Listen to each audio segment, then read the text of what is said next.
Okay, so this is using the blur filter, Gaussian blur. It's using the Travel Matte Luma that we looked at previously and motion effects to create the effect of blurring a part of the screen, this guy's face, and only this guy's face.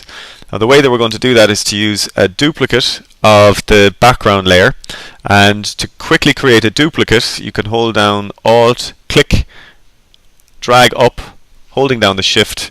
So you see the arrow pointing down. It's going to do an overwrite, edit, and now I've got the same video on video track 1 and video track 3. I'm going to leave 2 empty and you'll see why in a moment. Now I'm going to bring the playhead to the part where the guy is clearly visible and go into my effects, get my Gaussian blur, drag it to the top layer and up that filters radius so that the face becomes unrecognizable. Okay, so you can see the face is no longer distinct enough for it to be recognized, so this would provide a certain amount of anonymity. Now the next thing I'm going to do is to create, using the generators, a soft oval shape that's going to be used over the guy's face to mask that part of the clip. And I'll do that using the shapes, oval shape, and I have an oval here, and I'll just drag this off for a moment so I can see the controls and the shape, and I'll take the size down and change the aspect into a more of a face shaped oblong. Take it down a bit more. That's fine. Now I can reattach that now because I've done the oval, and I'll drag that down onto that second layer. Remember, the second layer is where our matte image goes. Now, at present, the oval is sitting in the center. When I turn this into a Travel Matte Luma effect, like I did with my grayscale images a while ago, you'll see that it does blur the center where the oval currently sits, but that's not really doing what I want it to do. I want it to be up here covering the guy's face. So I select my oval layer, turn on image plus wireframe,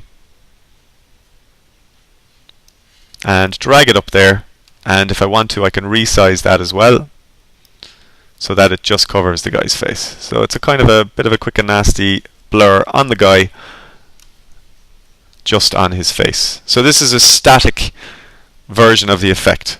So again, just to recap, top layer is the blurred version of the background layer.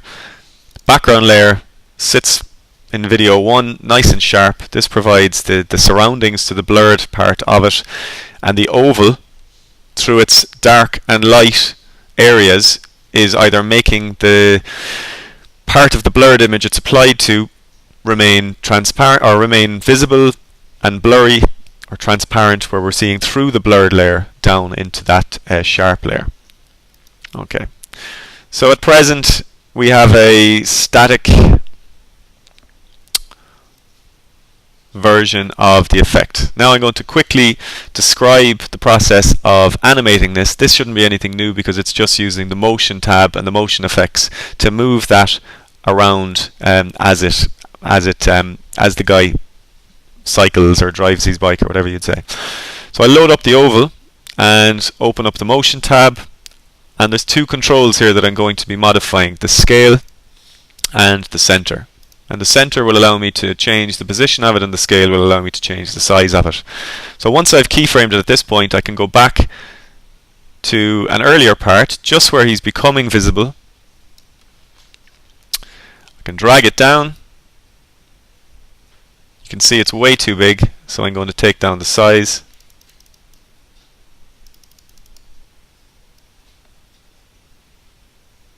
So it's still covering his face, he's still blurry. Now what I'm going to do is I'm going to pull the playhead through, and you'll see that the blur kind of follows the guy, but it slips off him because he's not moving in a very kind of straightforward linear fashion. Now this is where the technique comes in of basically it's rotoscoping. It's very basic rotoscoping, but rotoscoping, and that is following the movement of live action to create an animation of some sort, be it text, a mask, an effect, or something like that. And the best way to go about that is to find a start point, which I've already identified here, find an end point, of clearly defined movement. So the guy kind of cycles from the right to the left. Then what you do is you divide the distance between those two keyframes and you adjust.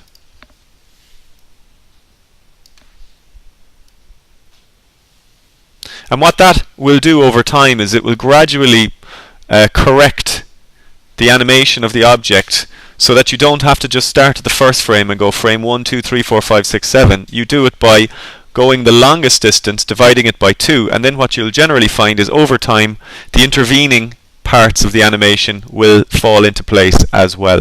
Okay, so you start at the start, you go to the end, then you divide the distance between the keyframes. So I could divide that again in half here, move it, scale it, test it. So now it's getting more exact. If I wanted to divide the distance between these two keyframes, do the same thing, scale it up, move it. Now I'm getting a much more exact effect. So when I click away from that, you'll see that he kind of comes into the mask. Now I can get rid of the mask at that point and it follows his face. Okay, now he does cycle out of the effect because I haven't animated it further than that.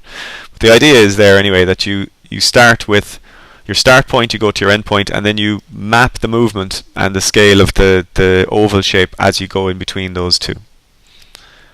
And that is a travel matte in a more true sense, in that the mask is actually moving as well.